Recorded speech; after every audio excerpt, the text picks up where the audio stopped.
I welcome you and to those of you who are watching and listening online this morning. Not only do we have a lot of beautiful music, but I've been surrounded by music the last few days at our annual conference down at the Springfield Expo Center with thousands of other United Methodists from around the state of Missouri in a time of what we call holy conferencing. That's a term that goes way back to John Wesley's days. And this year's theme is a good one. It's discipleship, growing in grace. And so our time together has been intentionally focusing on the discipleship process, especially for us as United Methodists, how we nurture and develop new disciples in the church and our own nurturing and development as well as we follow Jesus Christ on our lifelong journeys.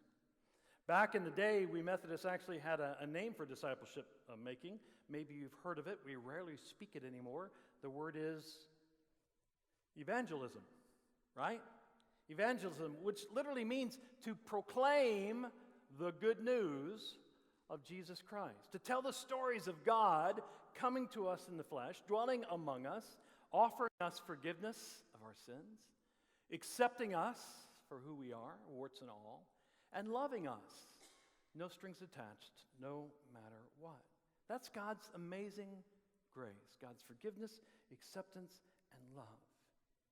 And that really meant getting out into the world to share this really good news of the gospel. But we know that following World War II, as many of the Americans began to move out of the cities and into the suburbs, families grew, communities grew, and lots of churches were being built. And the model of evangelism very, very slowly evolved from going out to getting people to come in. To come into the church and do the way that we do things, right? And so practices and rituals were developed that had little to do with getting out and doing evangelism and a whole lot with making those that were in the church building comfortable and satisfied. Boy, we loved doing church that way for about 30, 40 years. It was also during this time, I have to imagine, that a lot of phrases were developed in the church. Familiar catchphrases like, the children are too loud in worship. They're running around too much. That's not the way that we do things around here. You ever heard that one? Oh, we've never done it that way before. Oh, we don't need to change anything, right? And so we got very comfortable. We, the church, capital C, all churches, we got very comfortable and we evangelized less and less. And we became very complacent. Religious rules and practices and traditions, they're certainly important, they're certainly necessary until those things, those traditions, those practices, the way we do things begin to drive the agenda of any church. Imagine if any religious practices and rules superseded the efforts to make disciples or even to even be a disciple. So that the rules literally become a barrier to disciple making. In Matthew's Gospel, chapter 12, we discover the Pharisees challenging Jesus on a matter of religious observance, which they expected that Jesus would just follow to the letter of the law. No matter what, no questions asked, end of discussion. Jesus, on the other hand, understood a far greater law, one of justice and mercy and grace. The setting for this scene this morning is the Sabbath, the holy day of rest for the Hebrew people.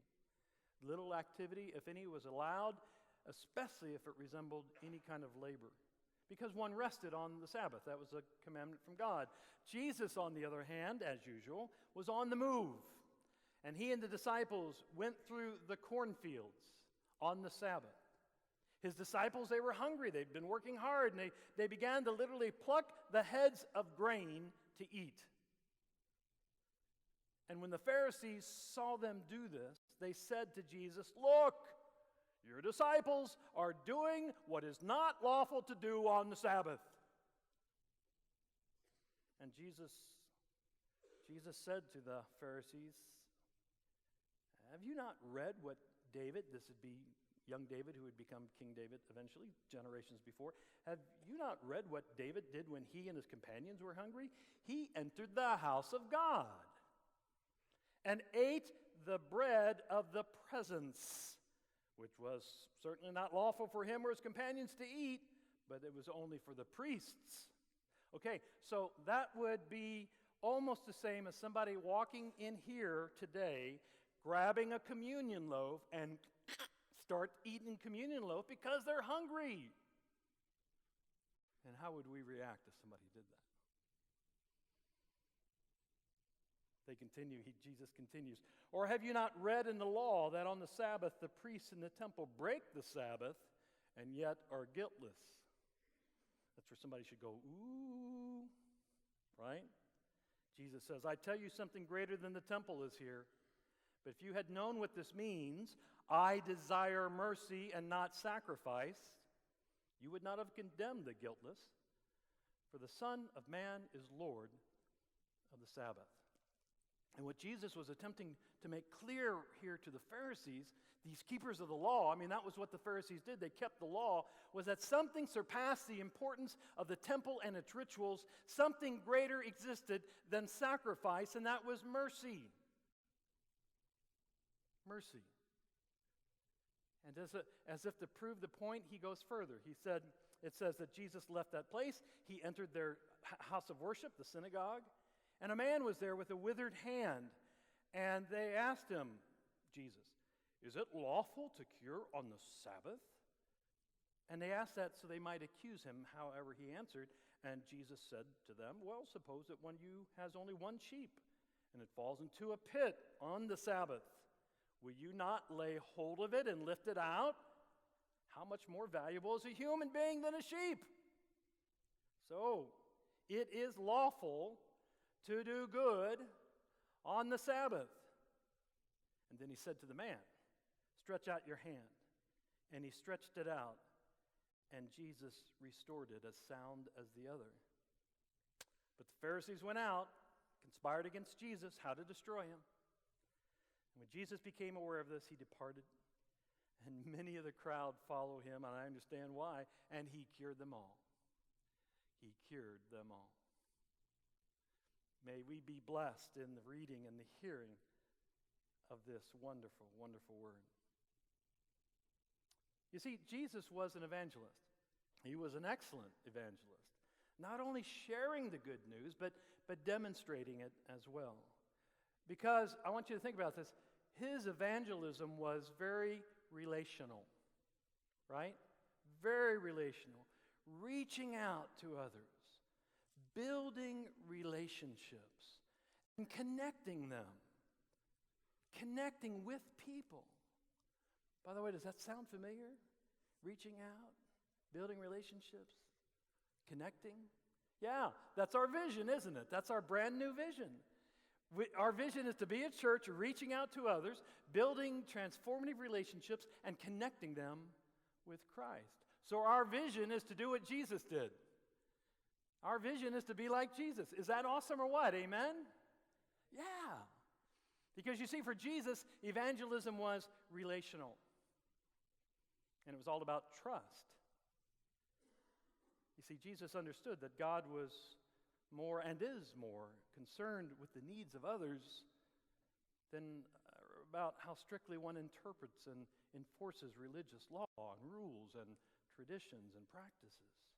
Jesus was all about opening a pathway, not erecting barriers. I want you to hear that again. Jesus was all about opening up pathways, not erecting barriers to separate from others. Churches, by the way, for decades have been very proficient at erecting barriers. Think about it. I recall my exposure when I was a young man to some very unusual evangelism practices, or I guess I would really call them tactics. I remember one time, especially in high school, we came out of school, and underneath the windshield wipers of all the student cars in the student parking lot were these little pamphlets attached. And in these little pamphlets, there were more like booklets, really, little cartoon booklets. And inside was the story, little cartoon story, of a man who never went to church. and therefore had no relationship with Jesus Christ. And one day, while flying on a plane on a business trip, the aircraft made what the FAA calls a premature impact with the ground. And the next cartoon panel showed this poor fellow in a very unpleasant surrounding, depicted by the fiery pits of hell for all of eternity. But wait, there's more. There was another cartoon that followed that one. And this one, it depicted little Jimmy, never baptized in the church, riding his bicycle, delivering newspapers, when all of a sudden, he and his bicycle made a premature impact with an 18-wheeler. The story ends with little Jimmy joining the poor chap whose plane made a landing the hard way. And I guess these booklets were meant to scare us, right? But actually, I don't remember any of us being fearful at all. We were really showing them to one another because we saw them as, well, I'll be honest, silly and even amusing. Through the years, we Christians have gotten very good at attempting to spread the good news through a variety of means, and sometimes Christians do it with scare tactics. I call it the old, do this or else something will happen to you evangelism, right? Others have employed a variety of very positive, affirming messages of God's eternal love for all of humanity and God's salvation that's offered for all, and still others don't evangelize at all. Now, I don't want us to miss the point. Jesus desired the believer to understand the importance of law. However, it's also evident that Jesus held a higher regard for mercy than ritual. Right? Remember, evangelism for Jesus is all about being relational, and it's all about trust. Jesus was relating to the suffering man. He respected the suffering man with the withering hand. And the man with the affliction trusted in the healing power of Jesus. That's why his hand was healed. He believed. You know, Jesus could have done that whole story very differently, but he did not put up any barrier saying, well, I'll only heal you if, and then fill in the blank. I'll only heal you if you come to church on Sunday. If you put lots of money in the offering plate, if you sing in the choir, if you go to seminary, if you mow the lawn at church, right? No barrier. Jesus just healed the man. And in doing so, he didn't put up a barrier, he created a pathway. He opened an opportunity for that man to know Jesus. That's the relational piece, right? And in healing the man, Jesus began to build upon that relationship. And I have no doubt that from that point on, the man was a disciple, don't you think? He's like, that man healed my hand, I am following him the rest of my life. Jesus was all about openness. Jesus was very positive in his evangelism. There's a lot of evangelists out there, boy, you can hear them, and they're all about the do's and the don'ts and the nots and where you're going to go, but I'm not.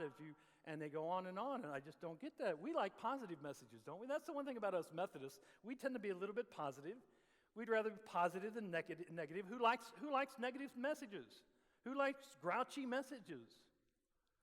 Supposedly, if you go to a little town called Portales, New Mexico, there's a sign just as you enter town that says, "Welcome to Portales, New Mexico, home of 12,493 friendly folks and 8 or 10 grouches." Then there's the story of the child who is going door to door trying to raise some money by collecting old bottles. And when she came to the home of what was known to be the town grouch, he comes to the door and the child says, "Do you have any Coke bottles?" And the old man said with a scowl, "No, I don't have any Coke bottles." And then the child said, "Well, do you have any old whiskey bottles?" And the sour old man replied, "Do I look like a man who would have whiskey bottles?" And the little child studied his face for a moment and then asked, "Well, then do you have any old vinegar bottles?" You like that one, huh? So how do we put on our best face? Seriously, how do we put on our best face and use the most invitational language as we invite others to get to know Jesus? And my friends, we know it simply begins with relationships, reaching out to other people and building relationships. You may run into an old friend that's just in need of companionship. They need a shoulder to lean on, maybe even to cry on, and you begin to reestablish that relationship by just being present for them, just being like Jesus. You may have an opportunity to visit a part of Springfield where people don't have what we have and they're in need, and you begin to just offer Christ's love by helping them and being with them. We do that with Mission Blitz and many other opportunities throughout the year. That's reaching out and building relationships and connecting people with Christ. You may even encounter somebody in the checkout line at the bank or at the grocery store, and they've got that sour look on their face, and you might engage them in an affirming and positive way. You see, the opportunities are just endless. Endless. I can see David somewhere, and he sees a grouchy crowd, and all of a sudden he starts to sing, and people just, it opens their heart and brightens. And you watch, if you get online and you can YouTube these things where people start singing in malls or elevators. I saw the other day where the folks for Lion King, the Disney show, they were stuck in an airport. Did any of you see this? And they started singing the Lion King song, and all those grouchy people waiting for a plane suddenly were entertained by this wonderful music. I mean, music can just be the most wonderful tool of evangelism. Amen? I hope all of you will go home today and say to your friends that you normally see here, you should have been there. You should have heard that music. You should have heard Jesus singing through the voices of those young people. It's awesome. That's evangelism, and it simply begins with relationship. It means not building barriers, saying and doing things where people would go, I obviously am not wanted there because of the way I live or who I am or who they think I am or who my friends are. I'm obviously not welcome there. Those are barriers. But by opening opportunities, just as Jesus did, to get to know Christ, right? Jesus would say, do not allow your life to be solely ruled by religious rules and traditions, but by mercy and grace. But by mercy and grace. It begins by reaching out and building relationships and connecting people with Christ in a very positive and affirming and loving way. It's a way of holy conferencing. And we're practicing that this week at annual conference as we come together, and there's issues we don't agree on, and we're holy conferencing and praying and singing and reveling in fellowship of one another as we try to act our best like Jesus Christ. Our journey of discipleship is all about growing grace. That's not only our theme for our annual conference this year, it's our theme as Christians. Our discipleship is all about growing in grace, and it begins by sharing a positive and affirming good news that in Jesus Christ, God chose to come among us, God identifies with us, and God continues to meet us in our time and hour of deepest need. That's the wonderful thing about God. And the good news is that Jesus' death on the cross and God raising him from the dead and our acceptance to his offer to follow him opens the way for us to eventually commune with God forever. We call that salvation. And we call that grace. Grace is God's gift to us of forgiveness, acceptance, and love. Forgiveness, acceptance, and love. Can you just feel the rhythm in that? Forgiveness, acceptance, and love. And that is what we celebrate when we come to this table. We remember that Jesus did not put up barriers, but indeed, Jesus invites all of us to this table.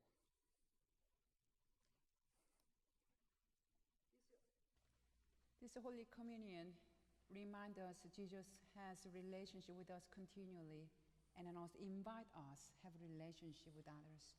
Please join great thanksgiving. The Lord be with you. Lift up your heart. Let us give thanks to the Lord our God.